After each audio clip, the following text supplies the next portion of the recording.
Yes, neither here nor there is another there. Portland, Oregon, one of the coolest cities in America. But like a lot of other big cities, there's also a horrible problem of homelessness.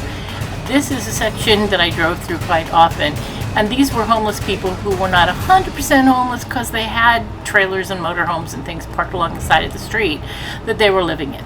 There were many more camps that were truly just homeless people living in tents, in little groups, etc. I came to Portland mostly to see family, my cousin Dawn, her daughter Kristan, husband Dave, and their adorable kid, Faris. And we did hang out together and I had a wonderful time. You'll see a little bit of that, but you'll see a little bit of everything else too. Okay, it's my fault. I left him at home for a few hours. I left the purple bag is from cat litter. The sandy stuff over there is cat litter. The paper is just stuff that's the boxes that I had the cat litter bag in, which was here on the counter in these things. And I know it was espresso because he's the one who destroys things. But I cannot shoot him. I met my cousin Dawn at Costco because I had to get a few items, mostly for the animals. But I was totally amazed at the craft beer section at the local Costco in Clackamas. We don't have that in Santa Clarita. This was pretty impressive. I had wanted to come here for the tour. I thought that would be so interesting in a weird sort of way. But then when I called to see if they were having the tours, they haven't started yet. So after paying for our stuff at Costco, my cousin Dawn and I came over here to the Red Mill, not for the tour that they're not holding, but they have breakfast, brunch, lunch, and I thought it would be kind of fun. 11 o'clock, brunch time somewhere, right here. And across the road from Bob's Flour Mill, this place. I buy his bread all the time. The whole wheat one. It's good and good for you. It's Bob. Whole grains for every meal to your whatever. I don't know what the back part says. To your... Okay, hold on. Waiting. To your good health. Okay. This looks so cool. Let's see if it is. Whoops, I don't think I have it underneath. Now I do. Oh yeah. Oops.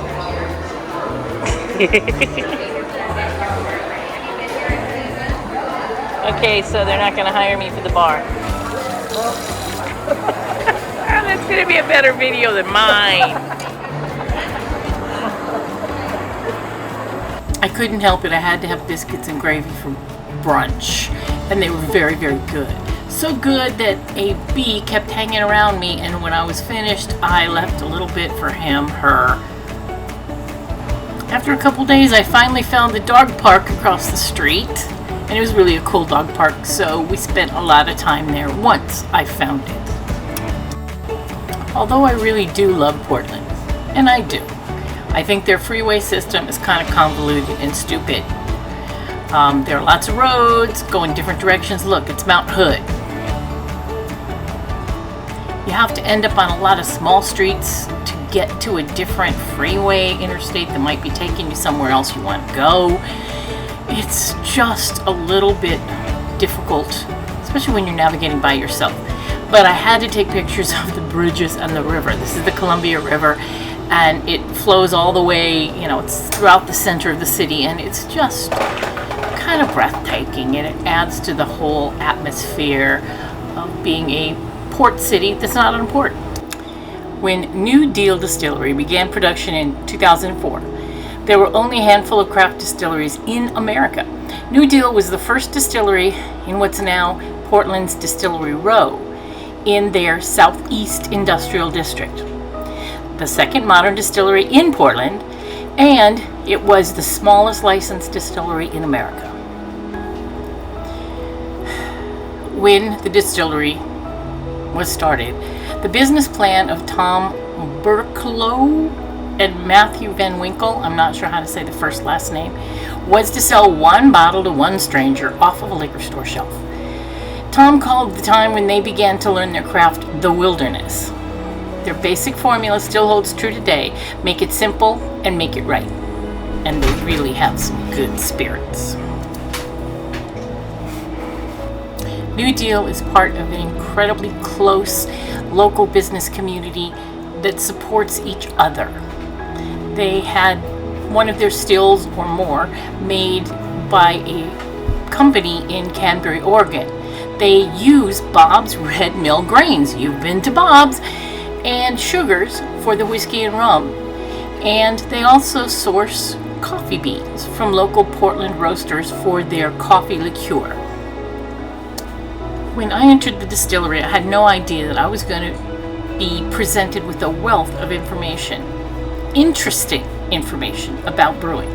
First of all, Carl, as you just saw, is not really the name of that still. It's some German company where they got the still.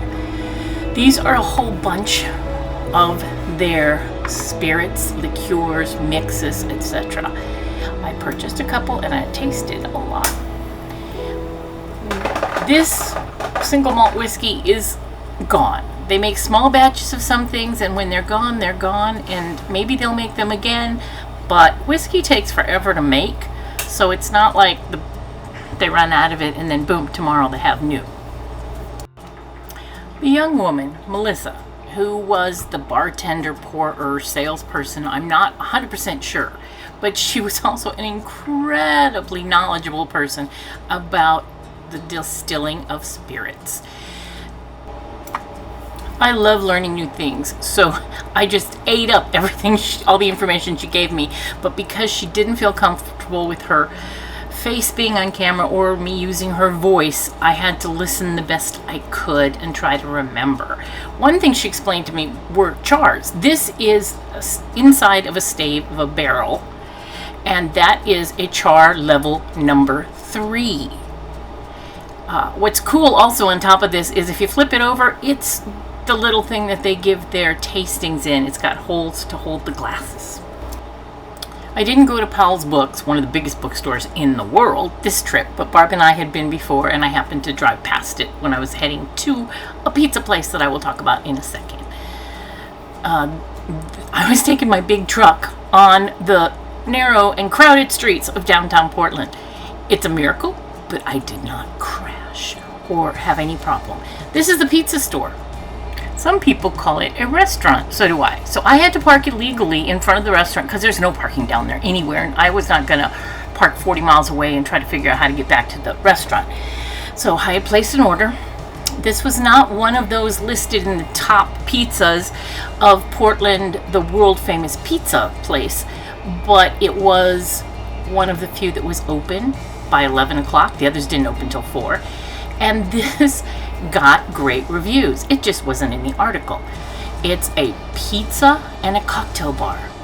So I picked up my 2 pizzas. I had to, when I got to the car, the truck, I had to have a piece of pizza on my way home. It was great. It had fennel powder. I love fennel on my pizza. And the mushroom was also very good. This is Kristan. She's my, I believe, first cousin once removed. The oldest daughter of my oldest cousin, Dawn. She, her husband, Dave, and I, went out. They really took me out for drinks on this really cool part of downtown Portland called Mississippi Avenue. Then we went to their favorite Lebanese restaurant. Dave is of Lebanese extraction, and we had an incredible meal. I can't remember what everything was called right now, but of course you got your basic baba ganoush, and those are kibbeh, I believe. Oh, they were great. This is tzatziki. Kristan had some kebabs. You can see a falafel there. The rice was great, and I had these they're like samosas, but they're not. They were delicious. It's Portland. Today, the sky looks like it's Oregon. I have not seen pretty dark clouds for days and days, weeks and weeks, and they're beautiful. But look over here, there's a little bit of blue sky. Then if we keep panning, we get back to eventually more. Ooh, maybe it will rain. That would be exciting. I'm getting ready to plug it in to the battery, the truck, and then I'm going to fill the truck tires. I'm not doing the RV today because it's not going anywhere. This will give me practice because last time it was Kristina who did this, and I didn't pay enough attention because I was busy doing other stuff. So let's see how it goes.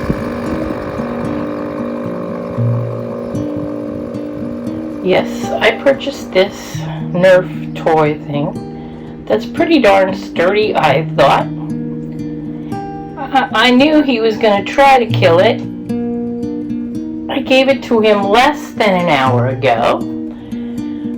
And he has kind of killed it. Yes, it's okay, baby. You were supposed to destroy it, and look at you did. What a good boy you are. I had these tightened yesterday. I tightened them twice once I got here because I knew the tires would shrink. But then now I look and woo, gotta tighten them again.